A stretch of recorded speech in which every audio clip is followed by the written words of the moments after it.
Masih ada yang jomblo pada saat ini? Banyak. Aduh, hari gini masih jomblo.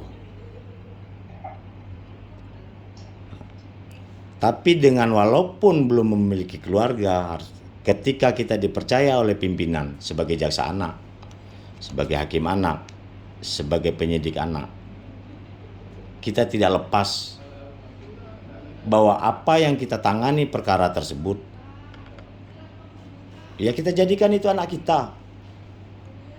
Bagaimana saudara akan tuntut dia nantinya masuk ke dalam penjara, dia harus berpisah dengan keluarganya. Kita bayangkan, mungkin adik kita mungkin ada umur sekian, pisah sama mamanya. Apabila sisi-sisi itu saudara sudah tanamkan di dalam hatinya, hati kita sebagai aparat penegak hukum yang punya kewenangan menangani perkara anak, sudah saudara pertimbangkan cara kelangsungan hidup, aku masukkan ke dalam penjara dia nanti, apa yang terjadi di dalam itu?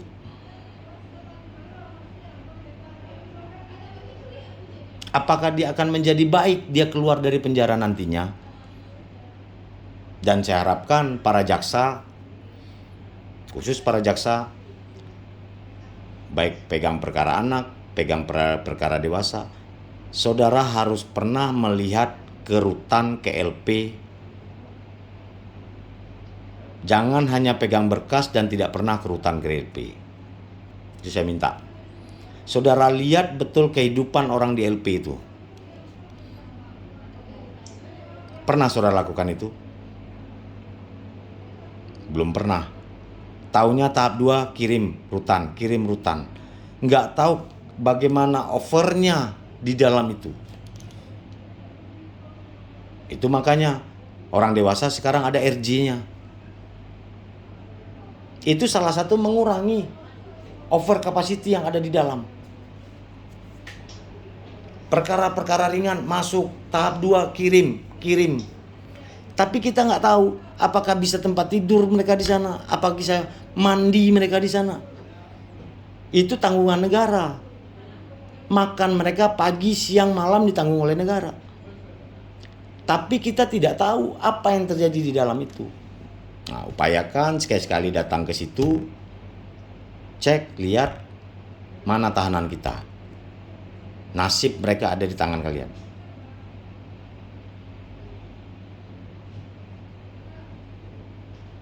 Sangat banyak jaksa yang mungkin belum lihat keadaan di dalam itu. Tapi kalau saudara sudah melihat, saudara akan mempertimbangkan, yakin saudara ini tidak akan kabur. Ada si penjamin, ada apa, laporkan ke Kasipidum, laporkan ke Kajari. Pak, izin Pak, ini mungkin tidak kita tahan. Tanpa ada embel-embel yang lain ya. Tapi betul-betul murni, pure saudara melakukan, mempertimbangkan sisi kemanusiaan.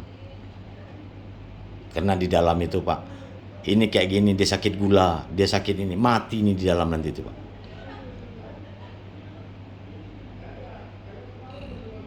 Saya itu yang saya kerjakan dulu.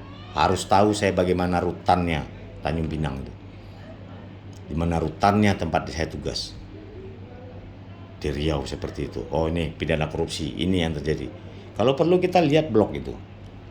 Kita antarkan. Jadi ini pasal 62 mengatur pengadilan wajib memberikan petikan. Nah, ini khusus para hakim. Pengadilan wajib memberikan petikan putusan pada hari putusan diucapkan kepada anak atau advokat.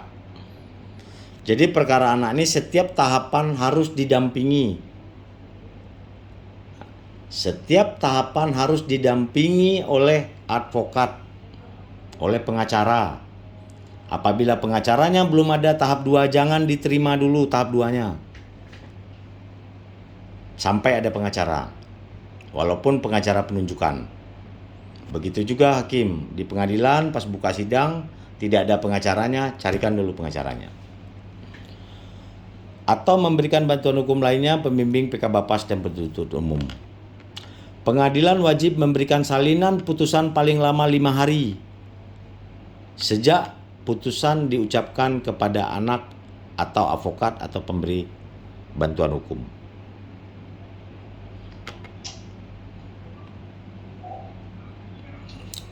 Ini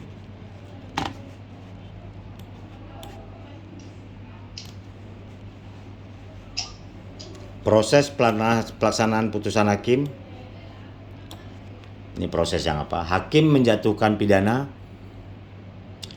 panitera memberikan petikan pada putusan yang diucapkan dan menyerahkan salinan putusannya 5 hari sejak diucapkan.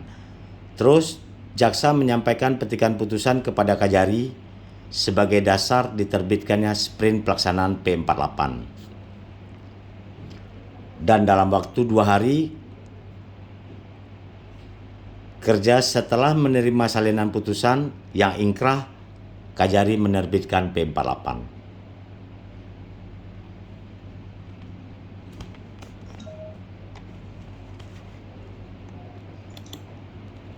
Terus jaksa melaksanakan putusan dengan membuat berita acara BA17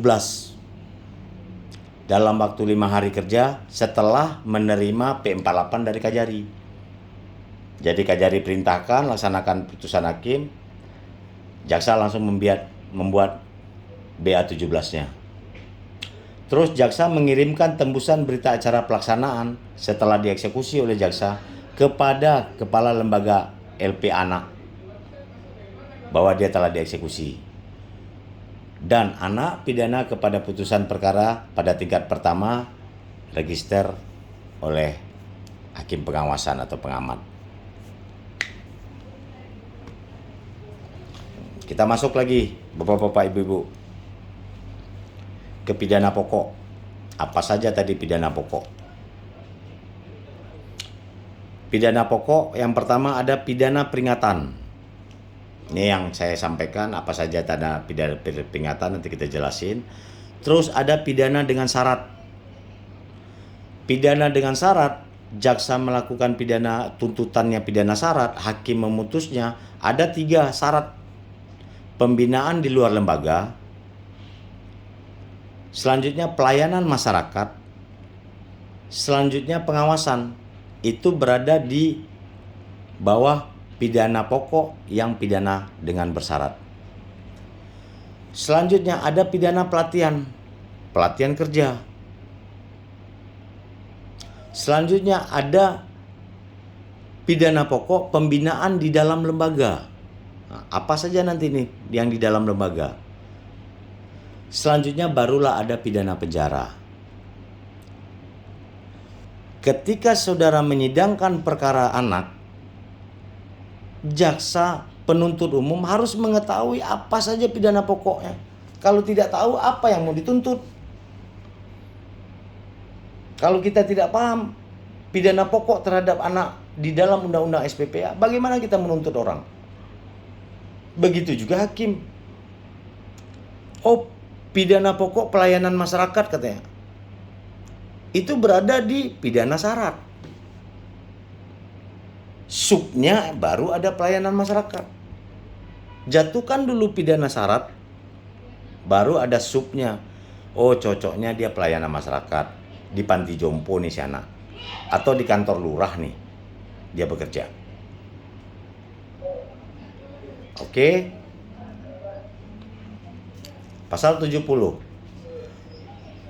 Ringannya perbuatan, keadaan pribadi anak atau keadaan pada waktu dilakukan perbuatan atau yang terjadi di kemudian dapat dijadikan pertimbangan hakim untuk tidak menjatuhkan pidana atau mengenakan tindakan dengan mempertimbangkan segi keadilan dan kemanusiaan. Ini yang saya katakan tadi. Pasal 70 mengatur yang berat itu bisa dikenakan ringan kepada anak-anak. Ya kan? Tapi yang ringan jangan kita kenakan yang berat. Diatur. Selagi berat bisa saudara ringankan. Tetapi yang ringan jangan coba-coba diberatkan hukuman kepada anak. Pasal 72. Pidana peringatan merupakan pidana ringan yang tidak mengakibatkan pembatasan kebebasan anak. Pidana peringatan tidak dapat dijatuhkan kepada anak yang belum 14 tahun. Ini yang menarik. Kenapa dia tidak bisa dijatuhkan di umur sebelum 14 tahun? Karena umur anak yang 12 tahun sampai 14 tahun kan hanya dapat dikenakan terhadap tindakan. Dia tidak bisa dikenakan hukuman pidana pokok. Hanya tindakan.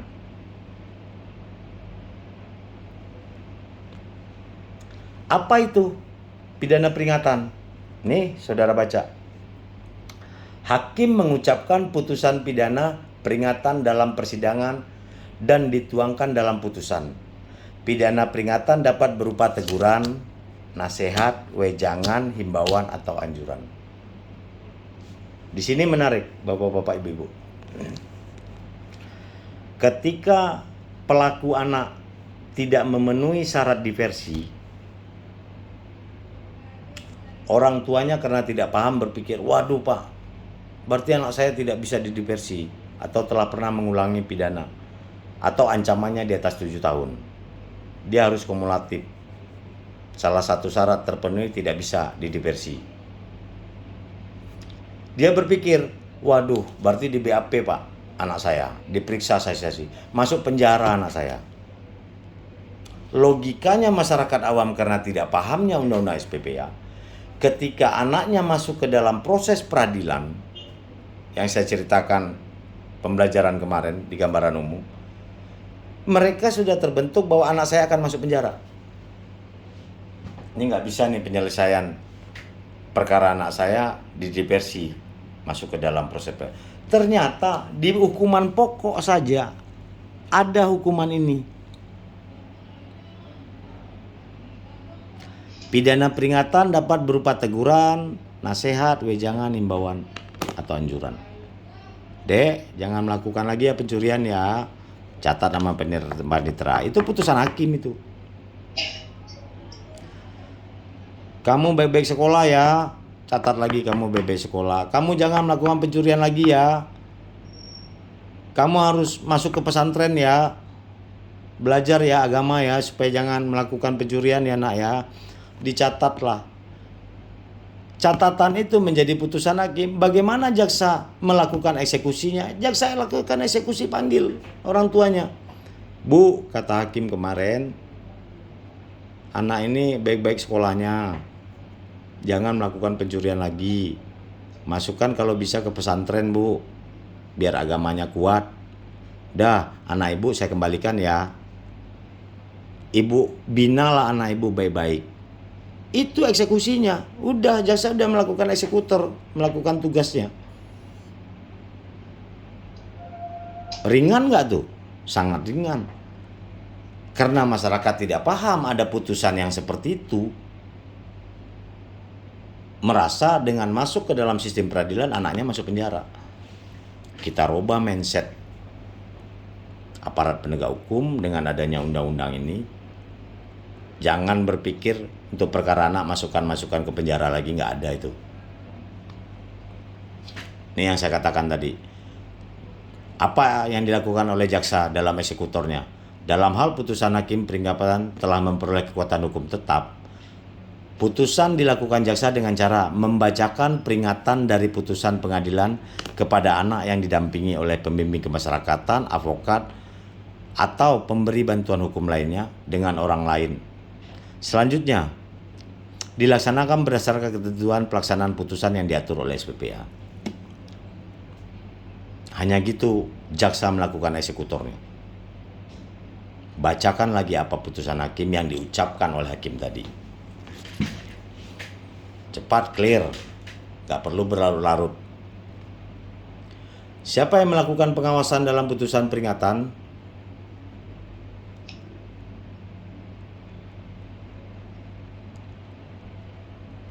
Pembimbing kemasyarakatan selama 30 hari, kemasyarakatan, hakim, pengamat, pengawas, dan pengamat menerima laporan dari PK Bapas atau hasil pengawasan yang telah dilakukan selama 30 hari. Itu yang mengawasi. Kita masuk ke pidana pokok, pidana syarat. Pidana syarat. Pidana dengan syarat dapat dijatuhi oleh hakim dalam hal pidana penjara yang dijatuhkan paling lama 2 tahun. Jangka waktu masa pidana syarat paling lama 3 tahun. Jadi ini sama dengan pidana percobaan. Ketika kita mempidana seseorang dengan hukuman 1 tahun penjara, tapi masa percobaan 2 tahun, dia kan tidak perlu menjalani hukuman di dalam. Ini sama, ini syarat umum. Ada 2 jenis syarat. Syarat umum dan syarat khusus di dalam undang-undang ini. Apa saja syarat umumnya? Anak tidak akan melakukan tindak pidana lagi selama menjalani masa pidana syarat. Itulah yang seperti masa percobaan. Nah, mungkin adik-adik jaksa pernah menuntut masa percobaan. Harus lebih tinggi pada masa yang harus dijalaninya. Pidana penjara 1 tahun. Masa percobaannya harus 2 tahun. Pidana penjara 3 tahun. Masa percobaannya pasti kita berikan 4 tahun misalnya. Atau 5 tahun. Jadi selama 5 tahun, apabila dia melakukan kejahatan lagi, dia menjalani hukuman pokok yang 3 tahun tadi. Berapa lama dia dijatuhi hukuman pokok oleh hakim? Jalaninya lagi. Karena masa syaratnya belum selesai, dia telah melakukan tindak pidana. Terus yang menarik lagi dalam undang-undang SPPA ini, dia ada syarat khusus. Nah, ini syarat khusus. Apa syarat khusus tersebut? Untuk melakukan atau tidak melakukan hal tertentu yang ditetapkan dalam putusan hakim dengan tetap memperhatikan kebebasan anak. Artinya apa? Hakim bisa menambahkan di dalam syarat khusus bahwa putusan mencabut SIM-nya selama 1 tahun, ini contoh aja, dan melarang si anak itu mengendarai kendaraan selama 1,5 tahun. SIM-nya dicabut 1 tahun, mengendarai kendaraan dilarang. Itulah syarat khususnya. Ada tambahan, dicabutnya atau menjalani hukuman badan, tetapi dia tidak boleh berantem dalam 2 tahun ke depan. Apabila itu dilakukannya syarat khusus tersebut, maka dia harus menjalani hukuman. Jadi boleh ditetapkan oleh hakim tambahan hukuman yang tidak memperhatikan kebebasan si anak. Boleh dia ditambahkan. Atau dia tidak berbuat. Jangan berbuat dia. Nah, tergantung pilihan dari hakim nanti.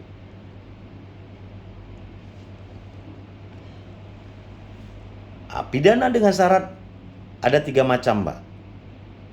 3 subnya. Ada pembinaan di luar lembaga, pelayanan masyarakat, dan pengawasan. Apa saja itu pembinaan di luar lembaga? Nah, tuntutan jaksa, putusan hakim harus menguasai ini apabila akan dikenakan dia pidana pokok dengan bersyarat. Harus paham ini, Pak. Nah, bahan saya ini nanti pergunakanlah, saya share nanti ke Pak Saripudin, mungkin menjadi acuan, menjadi pedoman sama kita apa saja pembinaan lembaga di luar lembaga, pelayanan masyarakat, ya kan? Nih, pidana di luar lembaga. Dalam hal hakim memutuskan bahwa anak dibina di luar lembaga, maka lembaga tempat pendidikan dan pembinaan ditentukan dalam putusannya. Disebutkan, Pak, tidak semua lembaga menerima anak-anak. Nanti jaksa sulit mengeksekusinya. Kemana mau dieksekusi oleh jaksa? Ternyata ini tidak diterima. Dia takut mempekerjakan anak-anak, nanti salah pula di bawah umur. Bermasalah dengan tenaga kerjaan nanti, undang-undang tenaga kerja. Pertama, mengikuti program pembimbingan dan penyuluhan yang dilakukan oleh pejabat pembina. mengikuti terapi di rumah sakit jiwa.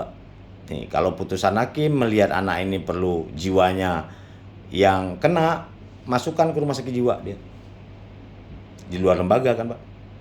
Mengikuti terapi akibat penyalahgunaan zat alkohol, narkoba, psikotropika, dan zat efek detektif lainnya.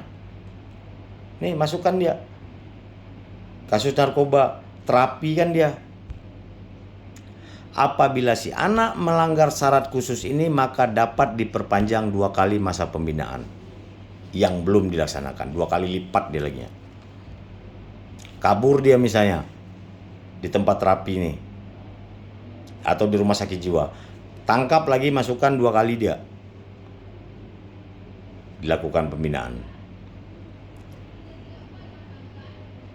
Pembinaan di luar lembaga berupa pembinaan di luar pelaksanaan pidana di lembaga tempat pendidikan, dan pembinaan yang ditentukan dan diputuskan pengadilan memperhatikan kebutuhan anak selama anak menjalani pidana dengan syarat anak harus mengikuti wajib belajar 9 tahun. Nggak boleh putus, Pak.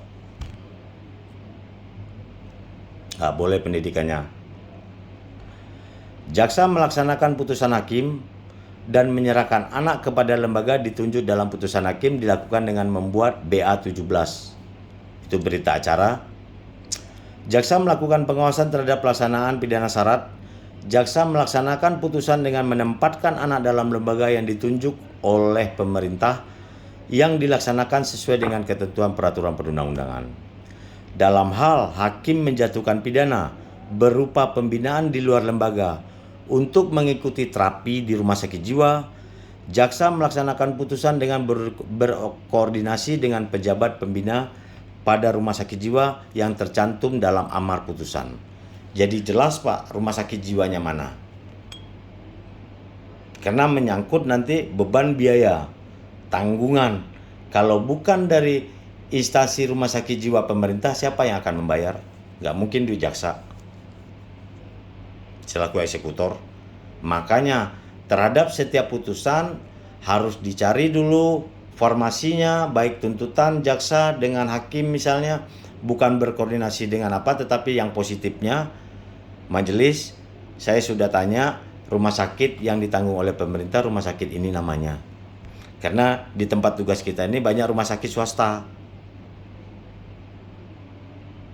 Kalau dia ke swasta, nanti siapa yang mau menjamin? Koordinasikan itu sebelum diambil keputusan. Oh, Bu Jaksa mau nuntut ke rumah sakit jiwa, ya sepertinya kayak rumah sakit jiwa nih yang pas. Oh yaudah, saya pertimbangkan rumah sakit jiwa mana. Itu harus tertuang dalam tuntutan jaksa dan putusan hakim, supaya kita jangan sulit melakukan eksekusi.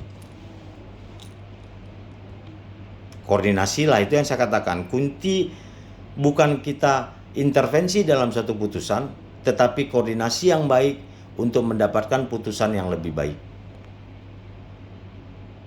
Karena di lapangan nanti kesulitan kita, Pak. Terus ada pidana pelayanan masyarakat. Nah, saya contohkan sama Bapak Ibu. Kegiatan membantu pekerjaan di lembaga pemerintah atau lembaga kesejahteraan, contohnya membantu lansia, dapat dikenakan anak-anak tuh. Orang cacat atau anak yatim, dan membantu administrasi ringan di kantor kelurahan. Silakan. Di kantor kelurahan mana? Di tempat dia yang dekat sama rumahnya. Jangan rumahnya di Jakarta Selatan, bapak-bapak ibu-ibu tuntut atau putuskan dia di Jakarta Timur, makin repot. Yang terdekat sama rumahnya. Jadi dia pulang dari hasil membantu orang cacat, orang lansia, dia tinggal pulang sore, pulang ke rumahnya, dijemput sama orang tuanya. Terus bertujuan untuk mendidik anak dengan meningkatkan kepedulian pada kegiatan masyarakat yang positif. Lamanya paling singkat 7 jam dan paling lama 120 jam. Nah, ini sama-sama Bapak Ibu. Paling lama pendidikannya 120 jam. Nah, sama kita ngukum anak.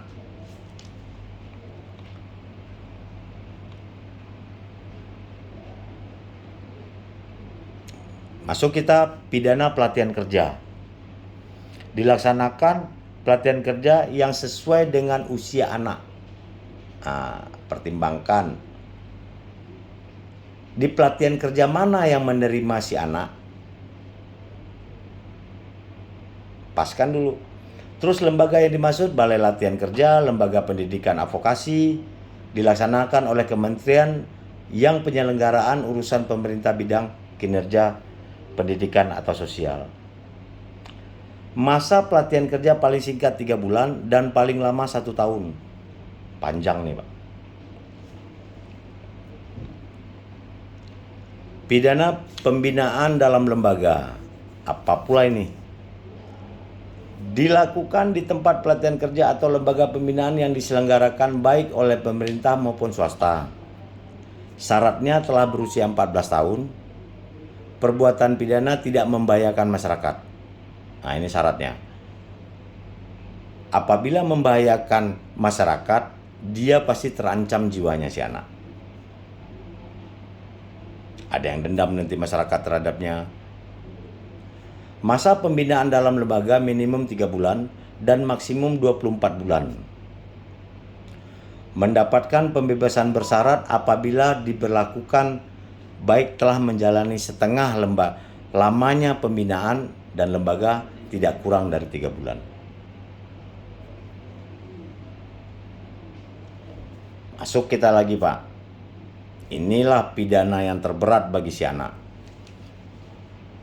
Ketika syarat-syarat pidana pokok tadi itu yang Bapak lihat, sebagai jaksa, sebagai hakim, karena ini menyangkut tuntutan dan putusan, sudah tidak tembus lagi, menurut Bapak tidak pantas lagi anak itu mendapatkan pidana syarat, pidana peringatan, sudah tidak Bapak ketemukan, barulah Bapak mengambil keputusan. Ini harus kutuntut pidana penjara ini anak. Harus saya putus pidana penjara ini anak. Karena ada ketulungan nih kejahatannya. Syaratnya telah berusia 14 tahun. Belum sampai 14 tahun kita tidak boleh menuntut dia pidana penjara. Keadaan dan perbuatan anak akan membahayakan masyarakat. Artinya apa? Kalau dia tidak dipenjara, masyarakat terancam atau dirinya yang terancam atas perbuatan dia. Kejahatannya luar biasa. Dia mengikuti jaringan teroris mungkin ya.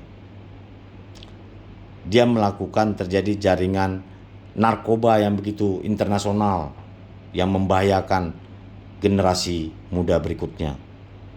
Sisi-sisi itu yang mengakibatkan bapak-bapak ibu-ibu harus menuntut dan memutus dia pidana penjara. Bahaya terhadap dirinya dan orang lain. Maksimum pidana penjara setengah dari maksimum ancaman pidana penjara orang dewasa. Ketika ancaman pidana tersebut 20 tahun penjara, jaksa hanya bisa menuntut 10 tahun. Hakim hanya bisa memutus maksimalnya 10 tahun. Itu syarat hanya terhadap tuntutan dan putusan. Jangan dijadikan setengah pidana penjara orang dewasa ini menjadi syarat diversi. Itu nan salah. Ini kita satukan, saya kembalikan lagi. Kemarin saya sudah bercerita sama bapak-bapak ibu-ibu. Syarat untuk diversi tidak ada pengurangan setengah. Undang-undang apa yang bapak-bapak ibu-ibu pakai untuk menjatuhkan hukuman atau menentukan perkara anak, syarat diversi itu berdasarkan tetap kalau 8 tahun ya 8 tahun. Kalau 10 tahun ancaman hukuman undang-undang itu berarti 10 tahun. Jangan dikurangi setengah. Kalau itu yang terjadi di tingkat penyidikan, hasil litmasnya PK Bapas menyebutkan dikurangin setengah, nanti seluruh perkara anak bisa saudara diversikan karena dikurangi setengah. Ancamannya 14 tahun misalnya, dikurangi 7, masih bisa nih 7 nih. Itu syarat diversi mutlak apa yang ada di undang-undang tersebut. Tapi untuk tuntutan dan putusan, itulah maksimalnya aja 10 tahun. Maksimum pidana yang dapat dikemukakan hanya 10 tahun penjara. Anak yang dijatuhi pidana penjara ditempatkan di LPKA. Pembinaan anak di LPKA dilaksanakan sampai anak berusia 18 tahun. Dalam hal anak telah mencapai umur 18 tahun tapi belum selesai menjalani pidana, anak dipindahkan ke lembaga pemasyarakatan. Jadi belum selesai dia, tapi umurnya udah melewati 18 tahun, dipindahkan dia. Jangan jadi raja dia nanti di tempat rutan anak-anak itu.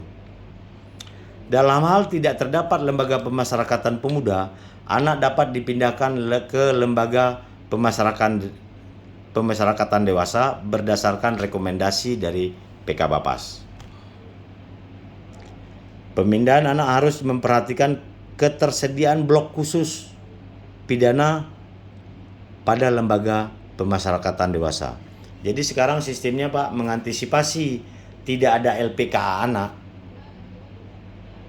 Jadi di lembaga pemasyarakatan orang dewasa tersebut dibikinkan blok khusus buat anak. Dia tidak bercampur. Kalau dulu digabungkan, nah sekarang ada blok khusus anak dan bapak boleh pindahkan ke sana.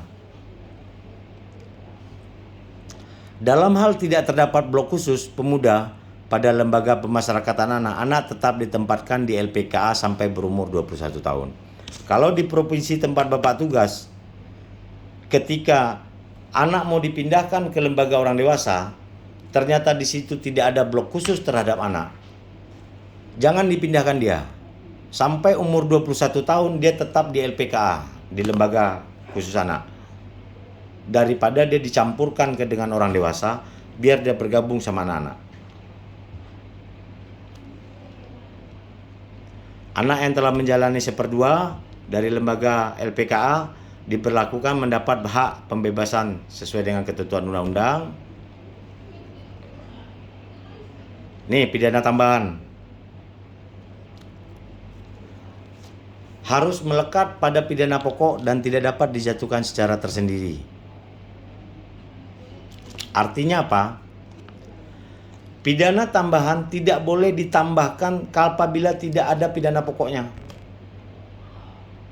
Jadi harus melekat pidana pokok yang dijatuhkan oleh jaksa, oleh hakim, apa embel-embel terhadap pidana tambahannya. Hukum adat tadi. Dia tidak boleh berdiri sendiri. Artinya apa? Ketika dia menjalani hukuman pokok, pidana tambahan ini harus selesai. Jangan pidana pokok dijalani, setelah itu baru pidana tambahan dijalani. Tidak. Ketika berprosesnya pidana pokok dia jalani, pidana tambahan ini sudah selesai. Di antaranya perampasan keuntungan yang diperoleh dari tindak pidana pemenuhan kewajiban adat. Kewajiban adat adalah denda atau tindakan yang harus dipenuhi berdasarkan norma adat setempat yang tetap menghormati harkat dan martabat anak serta tidak membahayakan kesehatan fisik dan mental anak. Ya pasti. Pemenuhan kewajiban adat sebagaimana dimaksud untuk pemulihan kembali kepada keadaan semula atau setidaknya mendekati pada keadaan semula. Dalam melakukan pemenuhan kewajiban adat harus memperhatikan prioritas, tingkat keseriusan tindak pidana, tingkat kerugian yang ditimbulkan, dan kemampuan anak untuk memenuhinya. Jadi jangan sampai nanti karena masyarakat adat marah, perbuatan anak ini terlalu menurut hukum adat terlalu kelewatan, nanti membuat dia mencederai anak tersebut terhadap melaksanakan putusan adat, itu tidak dibenarkan. Jadi perhatikan tingkat keseriusan tindak pidana. Kalau tidak serius-serius, bicarakan sama tokoh adat. Bisa nggak dikenakan, Pak?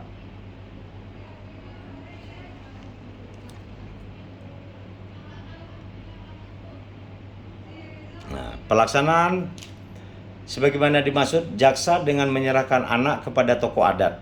Nah, ini eksekusinya nih, Pak. Untuk pemenuhan hukuman adat. Jaksa dengan menyerahkan anak kepada tokoh adat setempat untuk memenuhi kewajiban adat sesuai dengan putusan pengadilan. Ini jaksa bertanggung jawab selaku eksekusi. Penyerahan anak kepada tokoh adat setempat dituangkan dalam berita acara. Siapkan di PP 65. Selanjutnya, dalam melaksanakan pidana tambahan pemenuhan kewajiban adat, anak didampingi oleh PK Bapas. Jadi jaksa di situ hadir, PK Bapas hadir, orang tuanya hadir untuk pemenuhan hukum adat. Ini tindakan tadi, Pak. Tadi pidana pokok das kita bercerita masuk kategori tindakan. Syaratnya tindak pidana yang dilakukan oleh anak berumur 12 tahun hingga di bawah 18 tahun diancam dengan pidana penjara 7 tahun. Maksimum masa tindakan dalam kaitan dengan perawatan, kewajiban mengikuti pendidikan formal, penjemputan SIM paling lama hanya 1 tahun. Misalnya dia pelanggaran, hakim bisa memutus, jaksa bisa menuntut mencabut SIM saudara 1 tahun. Silakan ada pidana syarat tambahannya, jangan mengendarai kendaraan selama 2 tahun. Itu silakan. Syarat khususnya. Jenis tindakan apa saja? Ini yang harus diketahui sama rekan-rekan jaksa sama hakim. Pengembalian kepada orang tua atau wali. Penyerahan kepada seseorang. Artinya seseorang ini misalnya kenakalan si anak tersebut berlawanan dengan orang tuanya terus. Orang tuanya udah kewalahan juga ngurus anaknya sebandel ini. Hakim bisa menunjuk misalnya pamannya mungkin yang bisa dipercaya. Udah, anak ini diurus oleh pamannya si Anu atau tantenya sini. Menurut hakim pantas itu. Selanjutnya ada perawatan di rumah sakit jiwa, Pak. Lihat, ada sedeng-sedeng, ada miring-miring sikit nggak anak nih? Tunjuk rumah sakit jiwa mana. Terus perawatan di lembaga penyelenggaraan kesejahteraan LPKS. Nah, ini pembinaan sosial. Dia perlu pesantren kah? Dia perlu masuk ke rumah aman kah? Ke gereja kah? Terus kewajiban mengikuti pendidikan formal dan atau pelatihan yang diadakan oleh pemerintah, baik swasta. Pencabutan surat izin mengemudi, perbaikan akibat tindak pidana. Inilah jenis-jenis tindakan yang Bapak Ibu kuasai. Umurnya 12 sampai sebelum 14 tahun. Oke. Ini yang saya katakan. Perkara anak yang melakukan tindakan di bawah 12 tahun. Ini berbeda lagi nih, Pak. Umur 12 tahun pertanggungjawaban anak menurut SPPA. Bagaimana dengan anak yang belum 12 tahun? Hanya 2 putusannya, Pak, hanya ini. Cara penyelesaiannya cukup di tingkat penyelidikan di kepolisian. Tidak ada sampai SPDP ke kejaksaan. Dia hanya bisa minta penetapan hakim dari penyidikan. Jadi kami nggak ada urusan nih, jaksa. Kalau umurnya 11 tahun, para jaksa nggak usah terima SPDP-nya, kembalikan itu. Dia nggak bisa diproses. Orang yang tidak bisa diproses, orang gila, tidak dapat diminta pertanggungjawaban. Apa yang mau disidangkan? Nah, jangan terima SPDP-nya. Balikan, nggak urusan kami nih. Umurnya baru 11 tahun. Apa putusannya? Menyerahkan kembali kepada orang tua. Mau 10 kali dia memperkosa orang, membunuh orang, mau jual narkoba, ketangkap terus. Umurnya belum 12 tahun. Inilah mengikut sertakan dalam program pendidikan, pembinaan, dan pembimbing kemasyarakatan. Paling lama 6 bulan nih.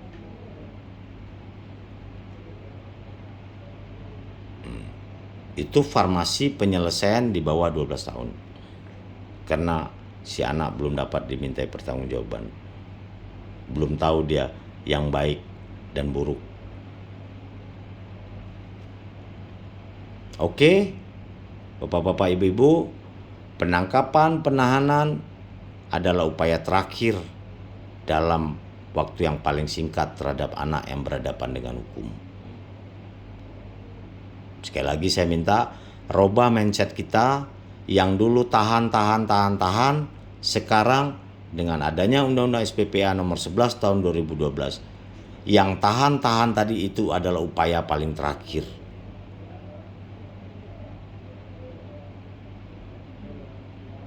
Kesalahan anak bukan murni atas kesalahan dia. Banyak faktor yang mengakibatkan si anak itu berbuat kesalahan.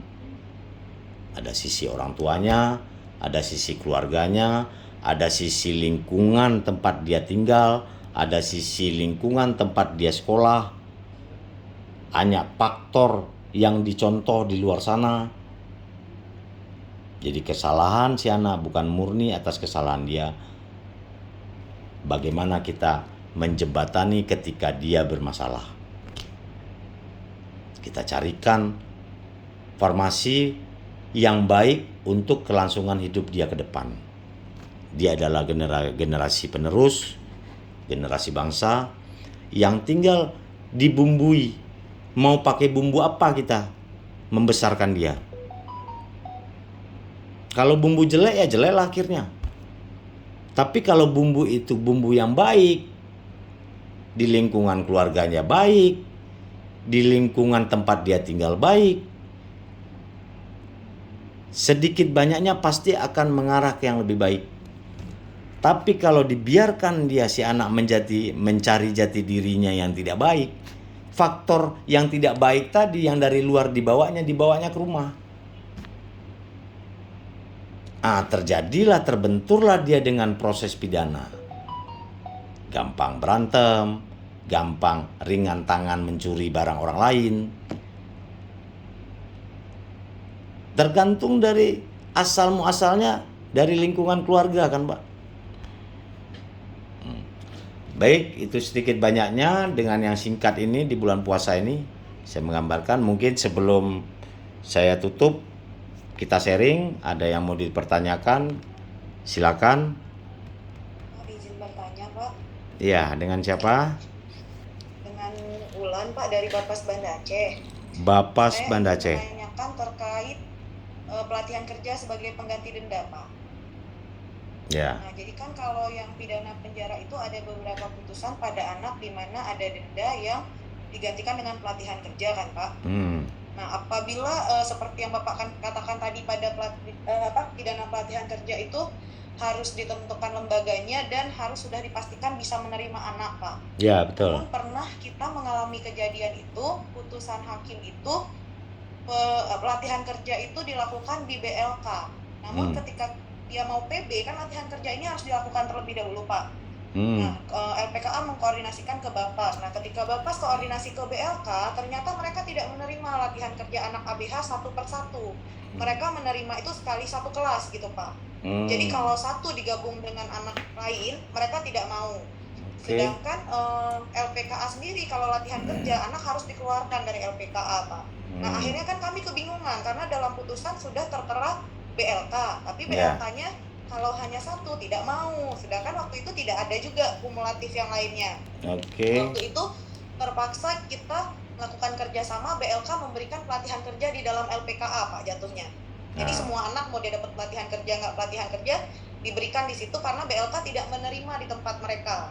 Itu satu. Kemudian pernah lagi pelatihan kerja pengganti denda baru-baru ini dikenakan 5 bulan di LPKA, Pak. Jadi pelatihan kerjanya di LPKA. Yang pertama, LPKA tidak punya program pelatihan kerja yang memang LPKA lakukan gitu, Pak. Yang kedua kan ketika peraturan di Kemenkumham itu ketika anak melakukan pelatihan kerja kan tidak boleh di dalam LPKA anaknya, Pak, harus di luar LPKA. Sedangkan anak ini posisi orang tuanya itu 6 jam dari LPKA sehingga dia tidak punya keluarga di luar LPKA dan tidak ada kerabat juga. Kalau mau dikoskan siapa yang mengawasin? Kemudian orang tuanya tidak punya biaya untuk dia biaya kos dan biaya pulang balik ke LPKA. Kita PK Bapas juga tidak boleh menerima anak di rumah, Pak, ya. Terus kemudian akhirnya kita koordinasi ke LPKS, boleh nggak anak ini sementara melakukan pelatihan kerja yang 5 bulan ini dia di LPKS dulu gitu. Boleh. Ternyata ketika di LPKS anaknya kabur gitu. Kabur. Nah, itu menjadi bagaimana sih sebenarnya LPKS-nya pelatihan di kerja pesantren. pengganti tenda ini menjadi kewajiban siapa, dan ketika di amar putusan sudah ditentukan di lembaga A, ternyata lembaganya itu tidak menerima atau tidak punya program pelatihan kerja, Pak. Seperti itu, Pak. Oke. Tadi yang LPKS-nya si anak dititipkan di pesantren ya? Enggak, Pak, di LPKS. Memang ada LPKS di sini, tapi anak itu setiap pagi berangkatkan seminggu 3 kali di LPKA, 1 hari 2 jam. Jadi anak ini berangkat ke LPKA, 2 jam kemudian dia pulang lagi ke LPKS di seminggu 3 hari ini. Tapi ternyata di beberapa selang 2 minggu anak ini tidak kembali lagi ke LPKS, Pak, dan tidak muncul juga di LPKA gitu. Oke. Baik, Bu Sri Wulan, saya sudah paham. Itulah yang saya katakan tadi. Terhadap tuntutan dan putusan ketika si anak harus melaksanakan pelatihan kerja, koordinasikan yang lebih baik dulu. Tentukan dulu yang mana pelatihan kerja yang siap menerima. Tadi dia tidak mau menerima satu persatu. Dia harus satu kelas. Ya kan? Sedangkan putusan hakim tidak mungkin satu kelas. Pasti satu persatu dong per orang. Ketika jasa eksekusi, PK Bapas juga ingin mendampingi pelaksanaan eksekusi, terkendala. Duduk bersamalah dengan pemerintah daerah yang menentukan yang mana pelatihan kerja yang telah ditunjuk oleh pemerintah. Kalau udah pemerintah yang menunjuk, bukan hanya berbicara, oh nanti pelatihan itu bisa ya terima ya. Enggak, yang ditunjuk oleh pemerintah. Karena dengan ditunjuk oleh pemerintah, berarti pemerintah telah memikirkan pelatihan kerja tersebut. Dan mungkin ada anggaran juga untuk mereka, untuk menerima anak-anak yang diputus masuk ke pelatihan kerja. Koordinasikan dengan baik. Pelatihan kerja pengganti denda ini apakah jaksa juga terlibat dalam eksekusinya, Pak? Karena anak kan sudah di LPKA posisinya. Eksekusi tetap. Namanya menjalani pelaksanaan putusan hakim. Putusan hakim itu menyebutkan pidana pelatihan kerja. Itu makanya di dalam pidana pelatihan kerja, hakim memutuskan membuat dalam putusannya ke pelatihan kerja mana, supaya jaksa gampang mengeksekusinya ke sana. Jadi PK Bapas jangan merasa berdiri sendiri. Ada jaksa di situ. Bawa Pak jaksanya, Bu jaksanya, bicara sama orang yang punya pelatihan kerja tersebut. Ini anak bisa nggak dilatih kerja di sini? Saya eksekutornya nih. Apa yang dikerjakannya? Iya kan? Jam berapa dia nanti balik ke LPKA? Diawasi oleh PK Bapas. Yang penting jaksa berapa hari itu dalam melaksanakan pelaksanaan putusan hakim. Dia bertanggung jawab. Nah, inti dari sini harus koordinasi yang baik, Bapak-bapak, Ibu. Kalau misalnya jaksa, contoh saya tadi, jaksa ada jaksa baru, jaksa anak baru ditugaskan di situ, kan belum tahu tuh pelatihan kerja apa. Sharing dia sama PK Bapas yang telah menguasai teritorial situ. Oh, PK Bapasnya baru juga, Pak. Sharing dengan LPKS, PKS, Peksos yang mungkin sudah lama tugas di situ, ya kan? Untuk mencarikan formasi pelatihan kerja yang mana yang paling tepat. Oh, pelatihan kerja situ bagus tuh. Sana aja kita. Nah, begitu juga dengan hakim. Jaksa memberikan masukan. Bu Hakim, mungkin Bu Hakim baru di sini. Saya mau tuntut pelatihan kerja nih anak ini. Oh ya, saya baru. Pak Jaksa, di mana pelatihan kerjanya? Menurut saya, kalau yang kemarin putus saya masukkan ke situ bagus sih, Bu. Oh gitu ya? Oh, Bu Hakimnya belum percaya dengan jaksa yang menyatakan bagus. Bu Hakim bisa panggil PK Bapasnya. Minta saran PK Bapas. Kata Pak Jaksa tadi bagus ini bagus nggak, Bu? Oh iya bagus. Menambah keyakinan satu lagi. Oh, masih ragu, panggil Peksosnya yang sudah mengetahui teritorial sebelum kita datang bertugas di situ. Untuk mencari yang baik, apa salahnya mencari informasi? Gitu ya. Oke, Bu Sri. Selamat. Yang lain ada lagi? Saya Pak mau tanya. Ya, dengan siapa? Arsi, Kejari Karanganyar. Kajari Karanganyar. Ya, silakan Bu Arsi. Mau tanya, jika ada perkara anak Pak, tuntutan kita itu LPKA, Ya. tapi putusannya itu LPKS Pak. Itu kita banding atau gimana ya Pak ya? Upayakan Terus kemudian ya silakan Bu Arsi. gua itu kan akhir-akhir ini kan kita mulai mengajukan restitusi itu Pak. Ya, betul. Tapi kalau ada beberapa saya lihat putusannya itu tuh tidak disubsidiar dengan pidana penjara. Jadi kan cuma restitusi, menetapkan agar terdakwa membayar restitusi sekian-sekian, tapi nggak subsidiar pidana penjara. Itu bagaimana? Kemudian tentang eksekusi restitusi, misalnya dia mau bayar, itu terus caranya gimana ya Pak ya? Kan belum ada formulir-formulirnya ya. Di CMS itu masih cuma cara pengajuannya gitu Pak. Ya, baik. Terima kasih Pak. Ya. Gini Mbak Arsi, tadi putusan kita tuntut LPKA tapi masuk dari putusan hakim LPKS. Saya rasa itu nggak perlu dibanding. Karena apa? Itu dua formasi. Bu Arsi bisa komunikasikan ke hakimnya lagi. Apakah benar putusan kita ke LPKS? Kalau ternyata ada LPKA di sana. Karena LPKA adalah ketika anak memang harus menjalani hukuman. Itulah lembaganya. LPKS itu pada saat dia berproses. Kita harus tahan nih, umurnya udah 14 tahun, ancaman hukumannya 7 tahun ke atas, di penyidik tahan, jaksa punya kewenangan tahan, hakim tahan. Itu ketika berproses dia di LPKS. Tapi kalau di kota dan kabupaten kita itu ada LPKA, itu hakim menjatuhkan hukuman harus ke LPKA. Kenapa harus ke LPKS? Apakah ada kekeliruan dalam putusan tersebut? Koordinasikan dengan baik. Mungkin masih bisa dirubah. Tapi kalau memang tidak ada LPKA di sana, menurut hakim, udah LPKS. LPKA adanya di ibu kota provinsi, dari Ciamis jauh. Pertimbangan hakim, LPKS-nya bisa nih ditampung, bisa. Tidak perlu kita banding. Kita upayakan, itu yang saya katakan tadi, koordinasikan selalu dengan hakim, PK Bapas. Kami di sini memberikan trainer, menyatukan satu persepsi kita. Baik penyidik, jaksa, hakim, PK Bapas, Peksos, dan pengacara. Itulah yang berperan dalam menangani perkara anak. Sama-sama kita satukan persepsi. Sama-sama kita mencari jalan terbaik, yang terbaik untuk anak. Bukan menjadi cara pertentangan bagaimana kalau aparat penegak hukum yang menangani perkara anak bertentangan, yang hancur adalah si anak. Yang satu minta ditahan, yang satu minta di lembaga pelatihan kerja. Yang hancur siapa? Anak. Kita mah menyebutkan tuntutan kita aja, putusan hakim aja. Bagaimana pembelaan oleh PH, bagaimana pendampingan oleh PK Bapas terhadap anak pelaku, pendampingan oleh Peksos kepada si korban. Tapi kita berantem. Yang korban siapa? Yang korban si anak. Aturan dia mendapatkan yang terbaik, tetapi karena kita mempertahankan ego kita, ego sektoral kita, aku penyidik, aku jaksa, ngapain aku telepon PK Bapas? Aku hakim, ngapain aku pertimbangkan ini tuntutan jaksa?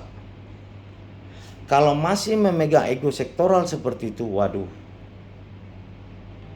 Harapan kami selaku trainer, kita cobalah hilangkan ego sektoral kita.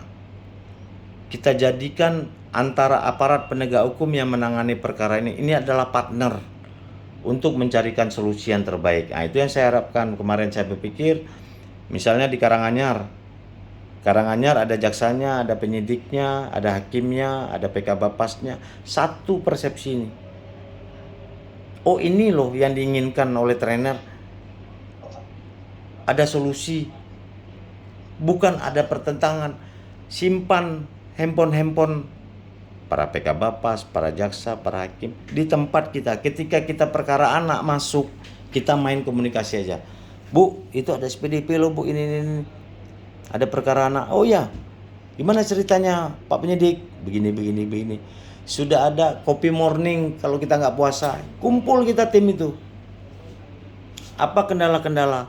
Oh, LPKA belum ada. Ajukan dari kita sebagai aparat yang memegang jasa perkara anak di situ. Sampaikan ke Kajari, sampaikan ke Pak Kapolresnya, sampaikan nanti di Muspida itu Kajari, Ketua PN, Pak Kapolres, PK Bapas bercerita ke Pak Wali Kotanya, ke Bupatinya, Pak, kalau ada anggaran bangun Pak LPKA di sini Pak. Ini perkara anak cukup banyak di sini. Forum Forkomindanya berbicara, memperhatikan perkara anak. Kenapa perkara anak mencuat begitu besar di tempat kita Pak? Ini faktornya. Bapak-bapak ibu-ibu yang bisa berbicara. Karena bapak-bapak ibu-ibu lah yang memegang perkara, bukan mereka. Mereka hanya pemangku jabatan. Tapi atas masukan kita, pasti Pak Kapolres pertimbangan. Iya juga ya. Daripada penyidik saya harus nitip perkara ini harus ke 3 jam ke rutan sana. Udah untuk perkara anak gimana? Jadi solusi-solusi itu bisa dilakukan dari forum kita yang kecil tadi. Nah, kalau udah satu persepsi, ini kok perkara anak mencuat, hebat. Jadi perkara anak jangan dinilai, oh perkara anak singkat kata Bu Hakim, kata Pak Hakim. Perkara anak sedikit di sini. Belum tentu sedikit perkara anak meningkat, tetapi penyidiknya hebat-hebat. Syarat diversi masuk, kapan mau masuk ke pengadilan? Jaksanya hebat-hebat, nggak lolos di penyidik, musyawarah diversi tembus di kejaksaan, nggak akan sampai ke pengadilan. Kalau mau minta datanya, minta data di tingkat penyidikan, baru tahu SPDP berapa, yang diselesaikan dengan diversi berapa banyak. Disitulah baru terukur apakah betul perkara anak ini sedikit meningkat. Kalau di kejaksaan, kalau nggak tembus sama kepolisian, baru masuk ke diversi kejaksaan kan. Kalau misalnya perkara anak sangat sedikit naik ke pengadilan, berarti penyidiknya hebat, PK Bapasnya hebat, Peksosnya hebat. Bisa kita ukur itu. Tapi kalau perkaranya cukup banyak melimpah, berarti kegagalan lah untuk penyelesaian diversi oleh di tingkat kejaksaan, di tingkat pengadilan. Gagal kita. Upayakan benar-benar dengan Bapak selaku yang menangani perkara anak bisa menyelesaikan, mengurangi frekuensi tingginya perkara anak di tempat wilayah kita. Bagaimana caranya? Ada saya gambarkan, lakukan kopi morning, diskusi dengan pimpinan. Ini menarik. Sampai diskusi bapak-bapak ibu-ibu dibawa ke tingkat Forkominda oleh para pimpinan. Apa kekurangan di sini? Lakukan penyuluhan-penyuluhan hukum masuk ke sekolah-sekolah. Buat tim. Itu saya lakukan dulu. Bikin tim yang satu kabupaten kota ini. Kapan kita melakukan penyuluhan hukum di sekolah ya? Kita berbicara masalah, ambil dulu masalah narkoba. Tetapi masuk bagaimana penanganan perkara anak. Nah, masuk ke sekolah, upayakan koordinasi dengan kepala sekolah. Jangan anaknya saja yang mendengar. Undang orang tuanya juga. Itu kan ada komite sekolah tuh. Undang anaknya duduk sebelah sana, emak-emak bapaknya duduk sebelah sini. Bapaklah yang bercerita. Di undang-undang SPPA ada diversi namanya. Orang tua belum tahu apa itu diversi. Ada restoratif justice namanya. Apabila anak ibu bersentuhan dengan masalah hukum, ancamannya sekian di bawah 7 tahun, itu penyelesaiannya kami harus diversi dulu. Nah, undang orang tuanya. Jadi hidup minggu ini di sekolah ini, minggu ini di sekolah ini, rutin aja. Bagaimana anggarannya Pak? Itu bisa dibicarakan dengan pemerintah daerah. Biro Hukum pemerintah daerah bisa membuat pertanggungjawaban anggaran untuk kegiatan itu karena memajukan daerahnya. Lakukanlah itu. Jadi kami hanya kan nggak mungkin kami sebagai trainer akan masuk ke semua provinsi, ke kabupaten kota, nggak akan bisa. Anggaran kita terbatas. Tapi bapak-bapak ibu-ibu selaku pelopornya SPPA, inilah perpanjangan mulut kami. Perpanjangan tangan kami. Untuk dapat menyuarakan, menyampaikan supaya anak-anak terhindar dari problem masalah hukum. Apabila anak-anak menghindari permasalahan hukum, kita pun tidak capek menyelesaikan penanganan perkara hukum. Karena bukan perkara anak-anak saja yang kita pegang. Perkara dewasa, perkara korupsi, beruntun ke kita semua. Berkurang dengan itu tuh perkara anak-anak, kita fokus dengan perkara-perkara yang lain lagi. Bapak-bapak ibu-ibu lah selaku pelopor dalam SPPA angkatan 567 ini di Hukum dan HAM, perpanjangan kami di daerah nanti. Satu saat kami nanti akan memantau berhasil nggak diklat SPPA ini. Itu para pemangku pembuat undang-undang ini akan mengevaluasi ini semua. Mana undang-undang yang pasal yang tidak harus dipakai lagi, mana pasal-pasal yang akan kami pertajam lagi. Wah, makin meningkat ini wilayah timur. Kenapa ini? Apa penyebab meningkatnya? Apa faktornya? Oh, daerah barat Aceh. Kenapa ini seperti ini kejadian? Kok bertentangan sama hukum adat? Itu kami kaji. Oke, masih ada? Bapak-bapak, ibu-ibu? Ya. Pak, yang tadi restitusi gimana ya? Yang restitusi itu harus dipertimbangkan, Dek. Jadi memang di dalam administrasi kita belum lengkap. Ya, namun apabila restitusi tersebut memang sudah dibayarkan dan memang harus kita eksekusi, dia harus keluarkan, tidak menjalani lagi, itu laksanakan. Kuncinya tidak bertentangan sama aturan hukum yang ada. Sudah tuh yang terbaik untuk anak. Lakukan itu. Sambil mempersiapkan, pasti ini kejaksaan akan mempersiapkan administrasi lengkapnya. Yang penting Harsi dalam melaksanakan tugas demi kepentingan terbaik bagi anak, tidak bertentangan sama aturan yang ada, laksanakan sih. Ya. Jangan ditunda-tunda apabila restitusi tersebut udah dibayarnya. Apalagi yang kita tidak eksekusi, ya kan? Keluarkan dia cepat. Oke, saya yakin jasa-jasa saya punya hati nurani untuk dalam penanganan perkara anak. Carikan kepentingan terbaik untuk anak. Jangan kita tunda-tunda. Kasihan mereka.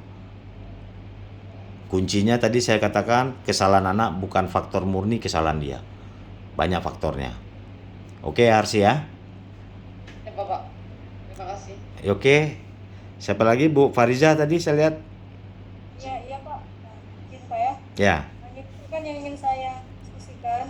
Ini kan menyangkut putusan hakim dalam hal putusan terhadap anak Pak ya. Ya. Mungkin kadang-kadang Pak kan misalnya boleh tidak jika anak tersebut misalnya dia mungkin kadang-kadang anak tahu yang mana yang terbaik untuk dirinya. Kalau dia meminta misalnya izinkan saya ditempatkan misalnya di salah satu pesantren ataupun satu tokoh ini yang memang saya percaya kepadanya, ataupun yang diminta dikirimkan kepada keluarganya yang dia percayai bisa membimbing dia. Ya. Bisa nggak menyampaikan hal seperti itu dan dipertimbangkan oleh penegak hukum Pak dalam memutuskan putusan? Baik. Lanjutnya yang ingin saya tanyakan Pak, Ya. di versi tadi Pak, biar saya nggak keliru, kalau ada hukuman pidana yang mengatur minimal maksimal, itu yang kita ambil yang maksimal ya Pak? Gimana? Kalau ada ancaman pidana yang mengatur misalnya ancaman pidananya minimal 4 tahun, maksimalnya 10 tahun, itu yang kita ambil yang mana Pak? Oke. Baik. Kalau untuk syarat diversi Bu Fariza, itu ancaman maksimal yang diambil. Maksimal. Anak tidak ada ancaman minimal. Jadi minimalnya 1 hari itu. Untuk batasan anak syaratnya diversi hanya 7 tahun. Yang boleh diversi di bawah 7 tahun. Jadi belum sampai di angka 7 tahun. Nah, apabila dia 7 tahun ke atas, itu tidak bisa didiversi. Nah, takutnya nanti bapak-bapak ibu-ibu berusaha untuk didiversi, ternyata hakim tidak mengeluarkan penetapan, kan sia-sia kita. Berjalan di proses peradilan belum tentu anak akan masuk penjara. Nah, itu kita pahami. Nah, terus yang pertama tadi pertanyaan Bu Fariza, apakah boleh Pak kami mengusulkan si anak minta di pesantren itu? Semuanya boleh. Usulkan yang terbaik, mungkin pesantrennya dekat dari rumah atau dia lebih percaya ke pesantren itu, ya kan Bu Fariza? Ya. Itu ya, itu pertimbangan usulan-usulan dari pengacara, dari PK Bapas, dari Peksos menjadi pertimbangan oleh hakim. Tapi yang memutuskan boleh atau tidaknya pasti hakim, punya kewenangan. Tapi pertimbangan yang ibu ajukan itu menjadi pertimbangan yang sangat bagus. Jadi hakim punya pilihan. Di mana yang tepatnya anak ini ya? Oh, dia di Aceh Lok Sumawe, tinggalnya di sini. Apa kesulitan nggak nanti orang tuanya mengantar anaknya ke sana? Pertimbangan-pertimbangan itulah yang dilakukan oleh hakim. Dia minta pendapat, mungkin dia panggil jaksa nanti, dia panggil PK Bapas nanti, PH-nya minta di sini loh. Bagaimana ya ini ya? Saya kan baru nih di Aceh misalnya, kata hakim kan. Hakim silakan tanya. Kalau menurut usulan Bu Farizah yang telah menguasai Aceh, orang Aceh asli, dan paham dengan pesantren itu sangat baik, mungkin menjadi itu putusan hakim nanti di dalam putusannya.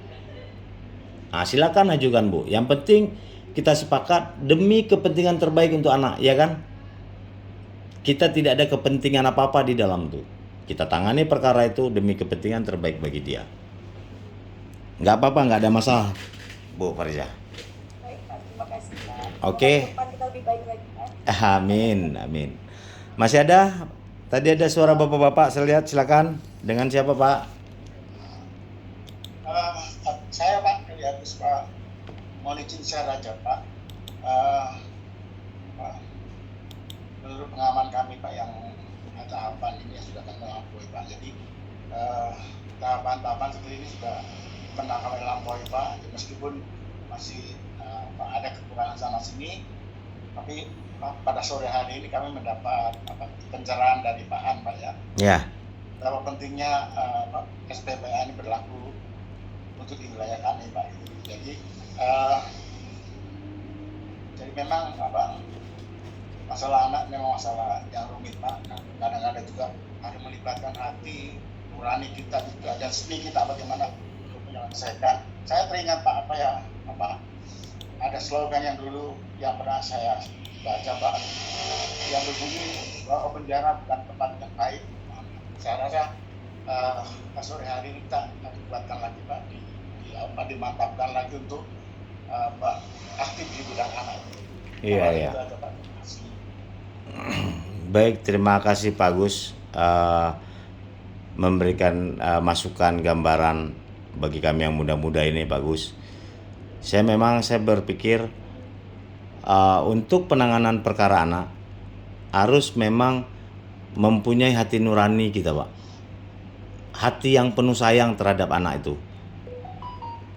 Kita tidak boleh menyamakan penanganan ketika saya selaku jaksa dulu memegang perkara orang dewasa dengan menyamakan dengan saya ketika saya pegang perkara anak. Itu berbeda. Ketika orang dewasa kita melihat kesadisan dia melakukan tindak pidana, itu dimasuk di akal kita, ini kok harus aku balas dengan balas yang setimpal. Kan gitu Pak. Namun ketika kita menangani perkara anak, mindset kita rubah. Ini tidak bisa aku balas anak yang setimpal ini. Nah, itu yang saya katakan tadi, faktor kesalahan dia banyak faktor saya bilang. Mungkin saya sendiri selaku orang tua punya kesalahan terhadap anak.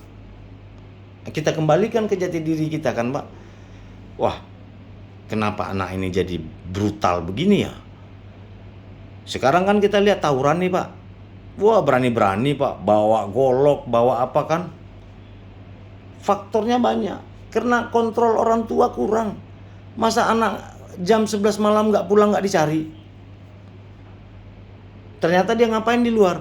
Minum-minum kah? Ada berantem dengan geng kah?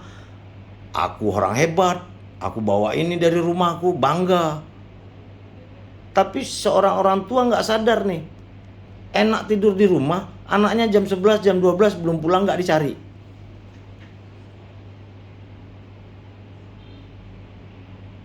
Minimal kalau anak sudah pakai handphone anak tuh, nak di mana nak?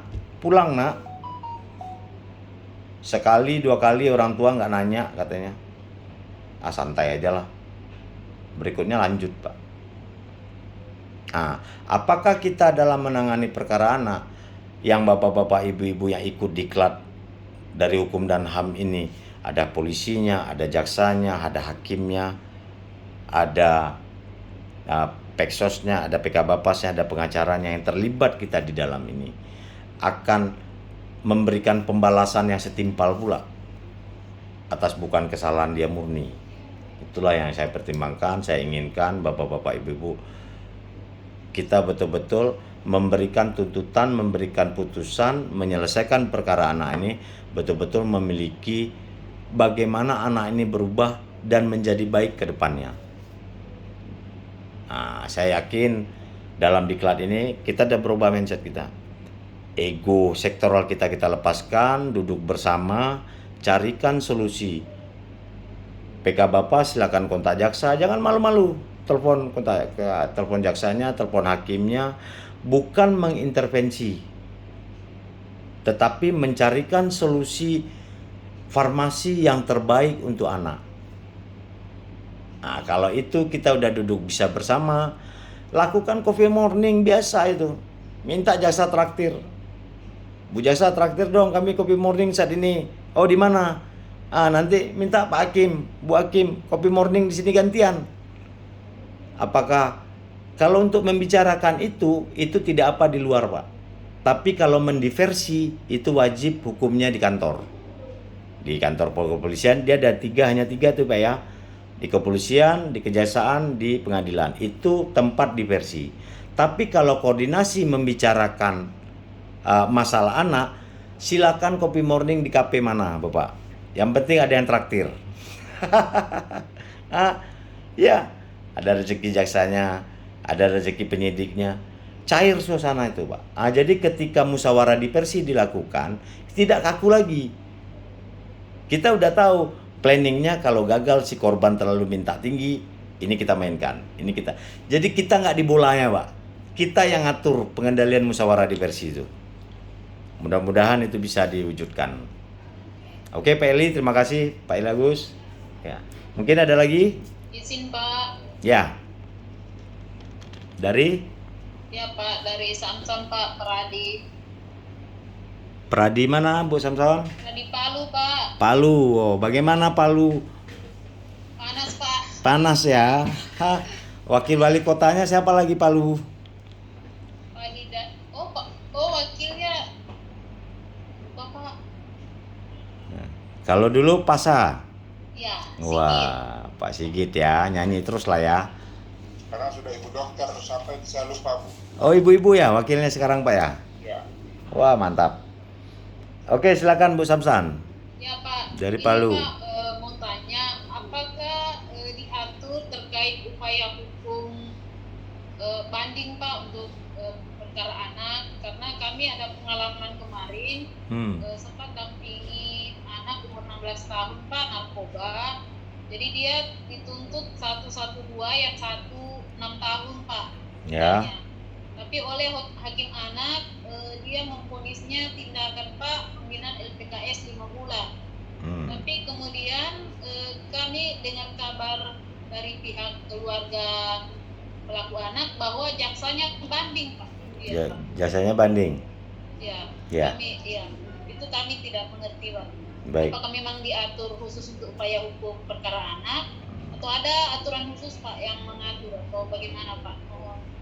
Baik. Penjelasan Pak. Baik, terima kasih Bu Samsan. di dalam undang-undang SPPA itu tidak diatur tentang apakah boleh banding atau tidak. Karena dia lex spesialis, apabila tidak diatur di dalam undang-undang, dia diatur kembali dalam ketentuan umum. Jadi jaksa boleh banding, Pak. Jaksa boleh banding, pelaku boleh banding, pengacara boleh banding terhadap putusan yang menurut dia tidak tepat, tidak pas, atau belum pas. Jadi dibolehkan banding, Ibu. Dibolehkan banding oleh beberapa pihak dan tidak diatur di dalam ketentuan Undang SPPA bahwa perkara anak tidak boleh banding. Itu tidak diatur. Kembali ke ketentuan umum. Kembali ke ketentuan umum, Bu Samsan. Terima kasih, Pak. Oke, terima kasih. Oke, baik. Ada lagi? Sedikit Pak. Oke, Pak Eli silakan. Saya ini Pak. Oh. Tadi tertarik dengan Ini Pak Johannes. Johannes Pak. Johannes dari mana, Pak? KPN Palu Pak. Oh, siap. Siapa, Pak? Nah ini tentunya nanti kan saya juga menularkan ke teman-teman hakim anggota saya. Ya. Nah ini ada Bapak tadi punya menarik sekali Pak. Jadi karena sistem peradilan bukan sebuah pembalasan, maka akhirnya kita merubah pertimbangan Pak ya, dari dengan demikian pidana yang dijatuhkan kepada terdakwa kepada anak pelaku dianggap setimpal dan adil. Itu harus dihilangkan Pak ya. Betul. Kita tidak lagi, karena itu bukan lagi setimpal, berarti kita yang setimpal sesuai itu dihindari ya Pak ya. Iya, iya. Nah berikutnya Pak, ini berkaitan dengan pidana pasal 71. Nah ini di pidana pokok itu misalnya pidana pokok dan pidana tambahan. Tadi penjelasan Bapak bahwa pidana tambahan itu tidak bisa dijatuhkan berdiri sendiri tanpa pidana pokok. Betul. Nah berarti kalau saya misalnya menjatuhkan pidana pokok yaitu peringatan, dan pidana tambahan itu pemenuhan kewajiban adat. Nah ini agak repot di daerah-daerah adat tertentu Pak. Kewajiban adat itu kadang-kala lebih berat daripada pidana pokok yang kita punya Pak. Betul Pak. Tentu saja membayar denda adat seperti DNTD bayar babi 1 ekor. Nah Iya. itu harga babi kan berapa Pak? Mahal sekali contohnya itu Pak. Nah itu kira-kira ada tidak nanti dari Kejaksaan Agung itu menerbitkan tentang batas-batas yang dapat dijatuhkan apabila dikonversikan dengan uang dalam sanksi adat itu Pak, sebagai follow up daripada pasal 71 ayat 2 itu Pak. Baik. Tambahan itu. Nah, kemudian Pak, yang satunya lagi perampasan keuntungan yang diperoleh dari tindak pidana. Nah biasa ini terjadi di dalam perkara-perkara anak-anak sebagai bagian daripada pengedar narkotika. Nah, ini biasanya merampas mereka punya. Tetapi ini dalam keseharian ini Pak, kadang-kala anak-anak yang di bawah 14-15 tahun ini Pak, ini kadang-kala menjadikan ini sebagai mata pencarian, bukan mata pencarian sih. Jadi ada disuruh oleh orang dewasa dikasih duit. Nah, apakah duit ini dianggap sebagai keuntungan dari perolehan tindak pidana ataukah ya macam mana Pak? Memang betul bahwa saya tahu bahwa ada teori yang menyatakan bahwa nobody should benefit from crime, tidak boleh seorang pun memperoleh keuntungan dari sebuah kejahatan. Akan tetapi ini ketika anak ini dirampas kemudian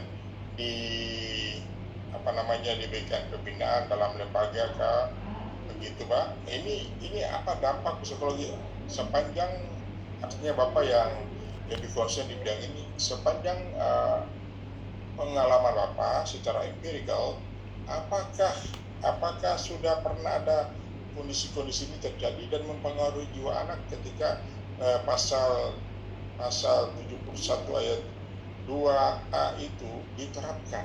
Mohon mungkin Bapak berbagi dengan kami. Terima kasih Pak. Baik, terima kasih Pak Johannes. Johannes, Ketua PN Palu ya Pak ya. Iya Pak. Jadi memang Pak, dalam ketentuan undang-undang ini pemenuhan hukuman adat itu tambahan dia harus sejalan Pak. Pertama, pidana pokoknya harus kita jatuhkan dulu. Iya. Pidana tambahan ada 2, pemenuhan adat sama perampasan harta hasil dari keuntungan dari kejahatan tersebut. Hanya 2 itu. Ketika Bapak jatuhi hukuman pidana pokoknya, misalnya pidana peringatan ya kan Pak, Iya. ternyata di situ anak ini melanggar ada ketentuan adat. Iya. Dari mana Bapak akan tahu ada dia melanggar ketentuan adat? Pertama pasti dari tuntutan jaksa itu Pak. Iya. Mungkin belum sampai ke Bapak selaku putusan hakim akan menerapkan hukuman adat. Dari mana jaksa akan tahu ada pemenuhan hukum adat yang dilanggarnya? Biasanya Pak, ketika anak berperkara itu, tokoh adat itu datang ke jaksa langsung Pak. Atau datang ke penyidik langsung. Ini si anak kelakuannya melanggar ketentuan adat kami, ribut ini masyarakat adat. Disitulah PK Bapas sudah mulai di dalam litmasnya menyebutkan ini ada pemenuhan hukuman adat ini. Pak, saya bisa tambah sedikit mungkin biar ada di referensi faktual Pak ya. Siap, iya Pak. Ketika saya tugas di NTT itu ada ternyata mencuri. Anak itu bersama dengan orang dewasa mencuri gong adat Pak, yang di rumah adat, gong Ya, yang disimpan di rumah adat. oke. Nah, setelah kan otomatis kan itu kepada data ada persyaratan, tapi memang itu tidak kita putuskan, tapi ini berkaitan dengan ada pasal ancaman yang ini, jadi saya koneksikan dia saja sebagai sebuah gambaran, siapa tahu kita menemukan hal demikian di kemudian hari. Iya. Nah, kemudian ada salah satu aturan adat di mana mereka harus memulihkan kondisi gong itu sebagai adat supaya jangan leluhur mana mereka, jadi mereka harus ada buat adat. Nah, harus buat adat ini ya, kemudian yang disebut sebagai, saya teringat ini denda adat ini Pak. Nah, bisa denda adat itu kan sana mahal, contohnya Tinggi ya, babi ya. arak-arakan agar supaya gong adat itu harus dipotong sapi 1 ekor dan babi 1 ekor dan ayam sekian ekor.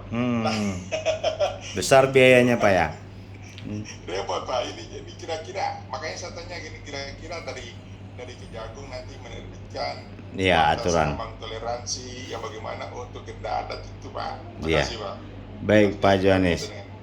Jadi gini Pak Johannes, ketika jaksa akan menuntut adanya pemenuhan hukum adat, itu jaksa tersebut harus mengetahui dulu apa sanksinya. Dia diskusi dulu Pak dengan pemuka adat tersebut, dengan tokoh adat tersebut. Jangan hanya semua permintaan adat itu dikabulkan atau di dalam masukkan dalam tuntutan jaksa. Nah, itulah makanya membahayakan nggak kepada kesehatannya atau membahayakan nggak kepada keuangan keluarganya. Percuma orang dituntut tetapi dia tidak bisa menyelesaikan. Nah, jaksa harus paham dulu itu. Nanti ketika jaksa udah paham itu, dia berani mengajukan tuntutan tambahan itu Pak. Itu pun jaksa yang hebatnya dia langsung koordinasi sama hakim Pak. Sebelum rentutnya itu di ACC. Bicarakan dulu sama hakimnya. Misalnya Pak Johannes selaku ketua PN-nya memegang perkara itu langsung misalnya kan. Pak Johannes mungkin akan menerima langkah jaksa itu koordinasi, Pak saya mau lapor Pak Kajari pesan ini. Atau kasih pidum begini Pak, masyarakat adat udah ngamuk Pak di bawah. Kita melihat nih riak masyarakat adat, ya kan Pak? Apa langkah kita Pak? Dia harus cari kerbau, cari babi, cari ayam. Biayanya ini anak nggak sanggup Pak. Saya selaku eksekutor nanti bagaimana menghadirkan ke tokoh masyarakat Pak? Apa nggak dicincang ini anak ini nanti? Pertimbangan-pertimbangan itulah Pak yang perlu dikoordinasikan dengan baik. Mungkin dengan jaksanya yang masih muda, Pak Johannes selaku ketua PN di situ, mungkin suara Pak Johannes mungkin lebih didengar oleh tokoh masyarakat. Undang mereka Pak. Saya akan putus perkara ini, tapi mungkinkah anak ini harus dibebani dengan syarat hukum adat yang cukup tinggi? Tolong pertimbangkan. Saya yakin dimanapun kita berada tugas Pak, yang namanya hukum adat pasti mengikuti perkembangan zaman. Itu pasti, itu nilai dari hukum adat. Setiap hukum adat pasti mengikuti zaman, perkembangan masyarakat adat. Tidak akan mungkin hukum adat selalu ketinggalan di dalam perkembangan hukum adat. Sisi-sisi itu selaku kita mungkin kayak ketua PN, bapak yang memegang perkara itu mungkin lebih didengar oleh tokoh adat. Jaksa udah lapor saya, ternyata sanksinya cukup berat. Bisa nggak sanksi yang ini aja dia dikabulkan? Saya akan putus perkara ini, biar jaksa mengeksekusi. Tetapi kalau semua syarat harus terpenuhi, saya sanggup si anak ini tidak akan bisa.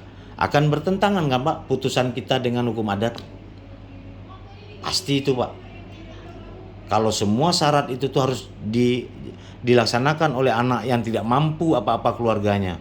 Harus beli kerbau, harus beli babi, harus beli ayam, harus makan bersama 3 hari 3 malam. Wah itu saya bilang kan, hukum adat pasti mengikuti nilai-nilai yang tumbuh di masyarakat Pak. Di mana aja hukum adatnya, dia tidak boleh tinggal. Nah mudah-mudahan Pak Johanis di Palu kita masalah hukum adat cukup kuat. Terus Kejaksaan Agung pasti belum bisa mengeluarkan bagaimana ketentuan batasan berapa biaya yang harus diapakan. Karena adat istiadat di Indonesia berbeda-beda Pak. Iya Pak. Nggak bisa ditentukan di Minang seperti ini, di Palu seperti ini, di Papua. Namun pasti Kejaksaan Agung memberikan kepada jajarannya untuk mencermati bagaimana perkembangan adat ketika kamu tugas di sana. Cepat harus menyesuaikan itu Pak. Harma humanis dan harus mengedepankan hati nurani, itu perintah pimpinan. Karena humanis dan hati nurani itu tidak ada di dalam buku kata beliau Pak. Memang betul Pak. Itu tidak ada di diklat PPJ, di diklat jaksa itu nggak ada. Tetapi adanya di dalam hati kita. Ketika kita melaksanakan di lapangan, ambillah sikap dengan penuh dengan hati nurani. Jadi kalau saya dulu Pak sebagai jaksa, kalau waktu itu masih sidang-sidang itu tuh Pak di Tanjung Pinang, di Tanjung Balai, Tanjung itu. Hakim itu sama saya anggap sebagai orang tua saya Pak, tempat saya mengadu. Ketika hati nurani saya mau menuntut 3 hari sebelum saya tuntut, apalagi tuntutan hukuman mati, hukuman 15 tahun, itu nggak tidur mata saya Pak. 3 hari sebelum saya tuntut, saya ajukan rentut nggak tidur saya. Bagaimana saya bisa tidur tenang? Saya bertanya dulu Pak ke majelisnya, ke ketua hakimnya, hakim ketuanya Pak. Pak, aku nggak tidur nih Pak. Berapa bagus kita tuntut ya Pak? Hakim bingung. Kok nuntut nanya sama kami? Kami kan hanya putus. Itulah Pak, minta kekuatan kepada orang tua karena kami hanya bisa menuntut. Hakimlah yang menentukan betul nggak tuntutan Anda atau tidak penilaiannya. Itu saya sering lakukan. Saya sharing, nggak malu saya bertanya. Terus nanti saya mungkin akan bicara, Anjaya sampai Kajari ditanya, kamu kok nuntut dia 15 tahun kenapa? Saya udah sharing Pak, saya sharing sama hakim, kayaknya memang 15 tahun yang pas Pak.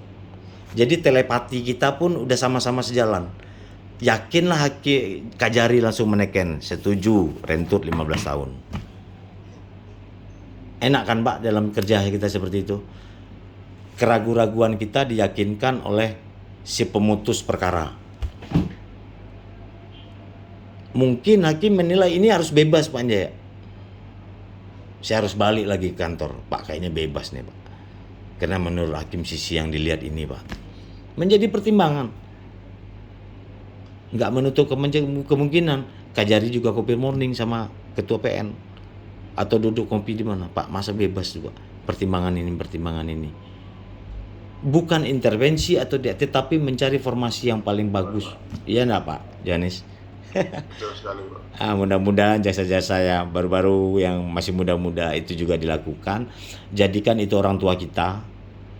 Jangan malu. Hakim itu. Jadikan partner kita pengacara, bukan musuh kita. Kita mencarikan formasi yang terbaik. PK Bapas begitu juga. Pertimbangan PK Bapas mungkin lebih tajam dari kita karena dia yang ketemu si anak itu langsung. Dia berbicara sama orang tuanya langsung. Pertimbangkan itu semua. Koordinasikan yang baik, lepaskan ego sektoral kita. ketika kita berbicara tentang anak. Saya yakin semuanya clear Pak, nggak ada yang nggak clear. Oke, baik. Masih ada? Kami dari Palu Pak sudah mulai ancang-ancang kalau boleh habis pendidikan ini, pelatihan ini kita mau mencoba untuk copy morning untuk menyatukan antara pengadilan, kejaksaan, Polres. terus dengan Bapas, Laksos, itu semua Pak. Kalau boleh supaya ya selama ini kan memang kita ini berada pada ego sektoral sendiri Pak. Betul. Ini di SPPA ini merubah tatanan. Karena selama ini kan kalau kita mau berkoordinasi soal seperti yang Bapak kabarkan tadi itu, seolah-olah kita itu ada dua kemungkinan. Kita sangat kompromistis atau kita melacur jabatan untuk sebuah, padahal memang karena tujuan utama adalah kepentingan terbaik untuk anak, maka otomatis kita kan harus mencairkan seluruh ego sektoral seperti itu Pak. Kami sudah coba-coba bicara untuk itu Pak. Mohon dukungan Pak ya. Siap Pak Yohanes. Pasti kami dukung. Apa di Kendala misalnya di Kejaksaan saya mungkin berupaya untuk akan masuk kalau misalnya memang apa, tapi Kejari di Palu itu mantap nanti Pak. Pokoknya ya, buka dulu. Iya. Bapak buka dulu, Bapak lah gongnya. Karena baru keluar dari sini Bapak di jabatan ketua PN-nya Pak. Bapak mungkin nanti hasil dari itu Pak bisa dibawakan apa kekurangan kita, kelemahan kita bawa ke tingkat wali kotanya Pak. Ajak duduk bersama wali kotanya. Kalau perlu bawa ke tingkat provinsi nanti Pak, di provinsi lagi nanti. Saya yakin itu bisa dilaksanakan dengan niat yang baik Pak Yohanes. Iya Pak, makasih Pak. Baik, oke, saya rasa cukup. Udah jam 3:30. Ibu-ibu. 4:30 di sini Pak. Udah 4:30 di situ kan Pak. Ya, kami jam bulan puasa itu jam 3. Jam 3 betul sama kita Pak. Ketentuan ASN jam 3. Berarti Pak Yohanes dengan buka puasa. Nah, nanti kapan-kapan saya diundang ke Palu Pak Yohanes. Insya Allah kapan-kapan Pak. Ya. Kita kumpul. Oke, baik. Saya cukupkan di sini. Saya harapan kami sebagai trainer dapat disambut baik oleh seluruh pelopor 30 orang peserta di kelas 67 ini di Hukum dan HAM. Saya yakin dengan niat yang sama, semangat yang sama, kepedulian yang sama dalam menangani perkara anak. Nggak ada yang sulit. Nggak ada LPKA, nggak ada LPKS, nggak ada solusinya. Tapi dengan cara hilangkan ego sektoral, duduk bersama, sudah tuh dengan semangat yang sama. Baik, terima kasih Bapak-Bapak Ibu-Ibu sampai sore ini masih semangat semuanya. Saya bangga. Semoga selaku pelopor Bapak-Bapak Ibu-Ibu dapat melaksanakan tugas dengan baik di lapangan. Wabillahi taufiq wal hidayah. Wassalamualaikum warahmatullahi wabarakatuh. Waalaikumsalam warahmatullahi wabarakatuh. Baik, terima kasih Bapak Hanjaya atas paparannya, sangat menggugah hati semua para peserta termasuk saya sendiri dari hasil studi kasus sampai dengan diskusi. Semoga kita semua para pejuang ABH terlaksana dari hasil pembelajaran ini, terutama Pak Jo ya yang punya cita-cita untuk menyatukan semua ABH di wilayah Palu. Terima kasih Pak Jo. Kalau misalkan nanti mohon izin bisa diliput ya Pak ya, supaya nanti menjadikan contoh yang baik untuk APH yang lain dan di wilayah yang lain. Demikian Pak Jo pesan kami dari BPSDM, dan ketika nanti ada kendala sangat kami membuka diskusi untuk narasumber yang bisa mungkin dihubungi gitu Pak. Ya, siap Pak. Ya, makasih Pak. Sama-sama. Baik, kita tutup. Silakan laporannya Bapak Ibu yang bertugas. Bu Ros. Siap Pak. Siap. Ya, baik. Mohon perhatian. Duduk siap, gerak. Lapor pada sore hari ini pembelajaran telah dilaksanakan. Laporan selesai. Baik, terima kasih. Selamat istirahat. Semoga kegiatan berikutnya dapat dilaksanakan dengan baik. Terima kasih. Bubarkan. Bubarkan. Sebelum mengakhiri pembelajaran, marilah kita berdoa menurut agama dan kepercayaan kita masing-masing. Doa dimulai.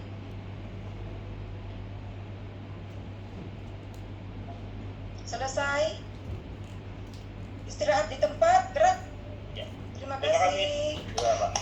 Terima kasih Pak Hajaya. Terima kasih semuanya. Terima kasih Pak. Terima kasih Terima Bapak. kasih, Pak. Oke, terima kasih. Ya, sama-sama. Assalamualaikum. Waalaikumsalam. Izin saya live ya. Terima kasih Pak. Terima kasih semua. Selamat buka puasa. Salam. Ya, Mas Ari, terima kasih. sama-sama Ibu.